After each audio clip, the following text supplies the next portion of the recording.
আমার মনে হয় যে আমাদের মূল যেটা সাফল্য সেটা হচ্ছে যে একটা ভঙ্গুর অর্থনীতিকে ঠিক করা, দেশে পিস অ্যান্ড স্ট্যাবিলিটি আনা। আপনি জানেন কি বাংলাদেশ অগাস্ট 5-এ একটা যুদ্ধোত্তর পরিস্থিতির মধ্যে ছিল, দেশে একটা অরাজক একটা বাংলাদেশ খুব খুব ইজিলি একটা ক্যাওসে ডিসেন্ড করতে পারত, সেগুলোকে প্রতিহত করা হয়েছে। দেশে আওয়ামী লীগের লিডাররাই বলে গেছেন যে তারা যদি ভায়োলেন্টলি আউস্টেড হন তাহলে দেশে 4-5 লক্ষ লোক খুন হবেন। আপনারা দেখেছেন প্রফেসর ইউনূস কীভাবে দেশে স্ট্যাবিলিটি এনেছেন। উনার যেটা কোর 3টা যেটা কাজ ছিল, যেটা উনি বারবার বলেছেন, একটা হচ্ছে যে রিফর্ম করা। রিফর্মের প্রত্যেকটা, এই যে দেখেন এই যে রিফর্মের যেটা মেন যে কাজটা সেটা গণভোটে পাশ হয়েছে।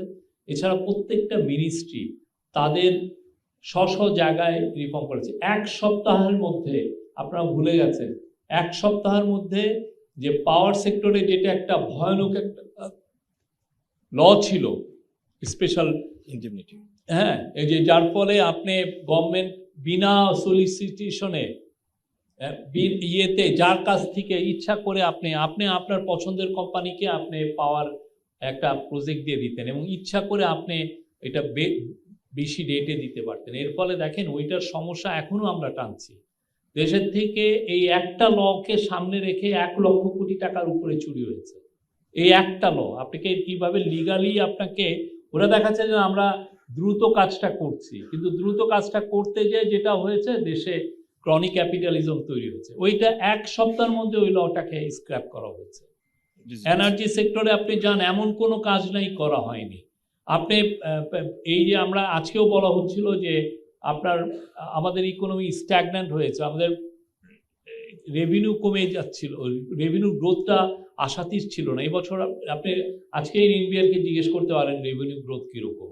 আপনি আমাদের ফরেন রিজার্ভ যেটা, সেটা আইএমএফের হিসাবে 16, 17, 15 এই সমস্ত এত বিলিয়ন ডলার হয়ে গেছিল, আর আজকে সেটা দাঁড়িয়েছে 29, এবং এটা যদি আপনি আর একটা লেভেল নেন তাহলে এটাকে বলবে যে 34 বিলিয়ন ডলার।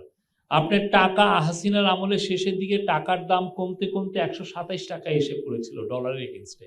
এটাকে স্ট্যাবল করে আপনার 123-124 টাকা আছে। আপনি চিন্তা করেন, আপনি যদি 1 লাখ টাকা বেতন পান, আপনার যদি সেই ডলারের এগেনস্টে আপনার ডলারের দাম যদি 250 টাকা হয়ে যায়, তখন আপনার বেতন তখন 50,000 হয়ে যায়।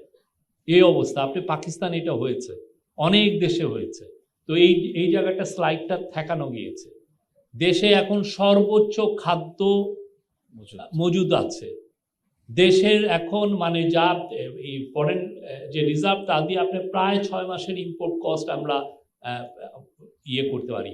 2টা মেজর এগ্রিমেন্ট হয়েছে। একটা হচ্ছে ইউএস এর সাথে রেসিপ্রোকাল ট্যারিফ এগ্রিমেন্ট, যার কারণে আমাদের গার্মেন্টসের জন্য অবারিত দুয়ার খুলে যাবে।